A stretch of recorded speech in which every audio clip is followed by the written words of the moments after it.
لیکن یہ ہماری کمزوریاں ہیں۔ بابا جی فرمایا کرتے تھے آپ پرچی نہیں دو رہے نا تو کل ایسا نہ ہو کہ تمہیں خون دینا پڑے گا۔ آج خون نکل رہا ہے کہ نہیں؟ ابھی بھی وقت ہے، ابھی بھی بات آ جائیں۔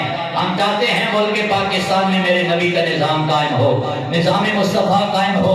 ہم اپنی وزارتیں یہ نہیں چاہتے، بادشاہیاں نہیں چاہتے، ہم رسول اللہ کی بادشاہی کا نظام چاہتے ہیں۔ ہم چاہتے ہیں وہ نظام آئے کہ جب ایک بوڑھی مائی کا تیل ان کی شیشی سے گر کر وہ زمین پی جاتی ہے تو حضرت عمر کہتے ہیں وہ زمین تیل واپس کر، بتا تیری عمر نے عدل نہیں کیا کہ میری بادشاہی میں رہنے والی عورت کا تیل پی گئی ہے، واپس کر۔ زمین تیل واپس کرتی ہے، وہ تیل واپس مائی کی اس بوتل میں آتا ہے، مائی بوتل لے کے واپس گھر میں جایا کرتی ہے۔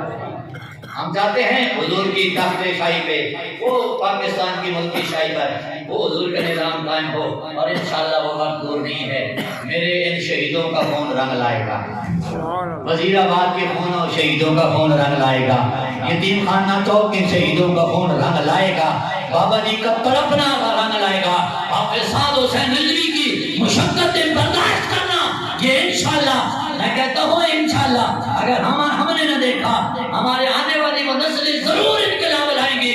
جو چھوٹے دودھ پیتے بچے بھی جو بولتے نہیں ہیں لیکن لبیک کا نعرہ ان کے سامنے لگاؤ تو وہ بھی تڑپ تڑپ کے ہر بازو یوں کر کے یوں کرتے ہیں۔ میں نے کہا بابا کیا نشہ پلا دیا انہیں، بولنا نہیں آتا لیکن لبیک کے نعرے پہ جھوم جاتے ہیں، کہتے ہیں لبیک کی حکومت نہیں آئے گی۔ میں نے کہا بچے لگ لے ہو، بابا جی 100 سال کا نظام دے کے گئے ہیں، ہمارے یہ آنے والے بچوں تک انشاءاللہ نظام مصطفیٰ کا نشہ لگتا رہے گا۔ انشاءاللہ ہم نے تو ہمارے آنے والی نسلیں حضور کا نظام جھنڈا، یہ انشاءاللہ یہ بات آئے گا کہ پاکستان کی سپریم کورٹ پہ بھی ختم نبوت کا جھنڈا لہرائے گا اور پاکستان کے ہر ادارے پہ ختم نبوت کا جھنڈا لہرائے گا۔ اللہ رب العالمین کی بارگاہ میں دعا ہے، میرا اللہ میرے بے ترتیب سے جو